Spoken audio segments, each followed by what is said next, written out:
in 1985, there was one title that was synonymous with video games in general, and that title was Super Mario Bros. And 1 year after it was released, Nintendo decided to release Super Mario Bros. 2. And this is what it looked like. Looks a lot different than the Super Mario Bros. 2 that we saw in North America. This was originally released for the Famicom disk system, which is a disk drive peripheral for the Japanese Nintendo Famicom. And the disk drive was never released outside of Japan either. Now, the rest of the world did see a version of Super Mario Bros. 2, but that was actually a reworked version of a Japanese game called Doki Doki Panic. And they just changed the character sprites to resemble the 4 different characters from the Mario series that we're familiar with. Now, there's a couple reasons why this was never released outside of Japan, but the big reason was that Japanese game makers thought that this was actually too hard and would frustrate an American audience. And you know what? They were pretty on target with that. This game is f***ing hard. I remember first reading about this version of Super Mario Bros. 2 in an old version of Nintendo Fun Club magazine. And that was the explanation given then, too, that it wasn't going to be released because it was just too difficult. And I remember thinking that is total bullshit. But I'll definitely give it to them. This game is a challenge. Now, I must say, though, that my platformer skills have suffered a little over the years. My peak was probably around, 1987 or 88, when I was at the top of my game with the whole platformer genre. But this game is just, like, unbelievable. The way that they placed enemies and tweaked little things in the physics of this game that just totally throw you off. So let me jump right in with the gameplay, which is more or less unchanged from the original Super Mario Bros. Now, I'm not going to bother explaining the nuances of how to play Super Mario Bros. Because if you don't know how to play now, and you're watching this video, then there's something wrong with you. But I'll just concentrate on the differences between the original Super Mario Bros. And this version of Super Mario Bros. 2. Okay, for starters, this is a one-player game, not a two-player game.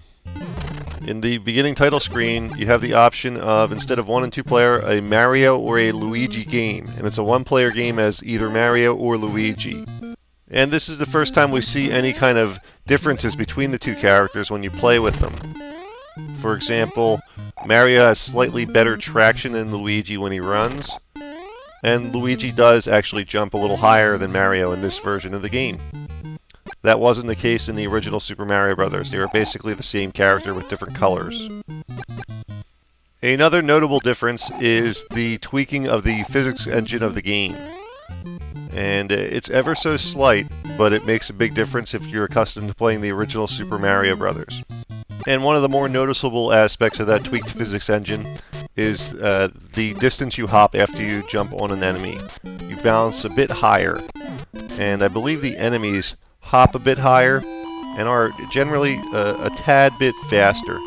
And it's not much, but it's enough to throw your timing off if you're used to the timing of the original Super Mario Bros. Now, as far as enemies are concerned, they're all the same as the original Super Mario Bros., except a few of the enemies that were strictly water-based are also seen on non-water worlds. And for example, you'll see on level 1-3, this level right here, you'll see enemies like squid that are just kind of floating in the air and swimming around in the air. And they're quite aggressive, actually. And on the water levels of Super Mario Bros. 2, at least the Japanese version that you're looking at now, you'll find non-water-based enemies there also. Kind of a strange little mix.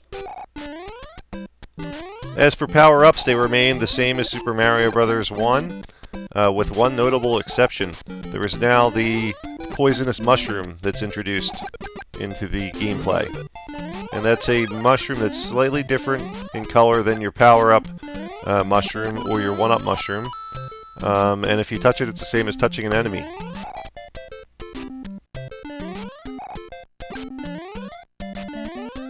Another interesting twist is after you complete this game without using warp zones, you then are rewarded with a level 9, or world number 9.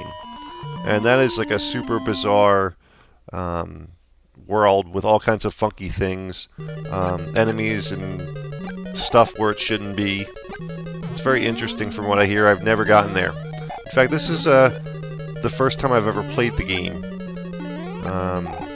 And it's very difficult. I look forward to actually completing the game. It's been a long time since I've completed a Nintendo game for the first time.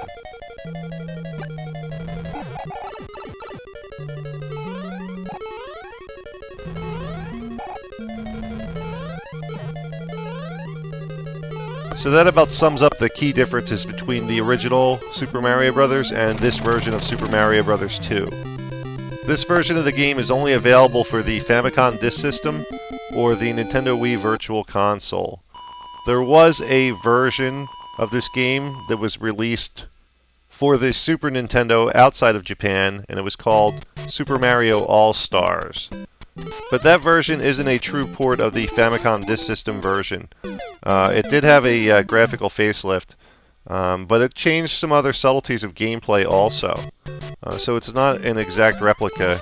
Don't think if you're buying the Super Nintendo version of the game that you're getting a true port with just a graphical facelift.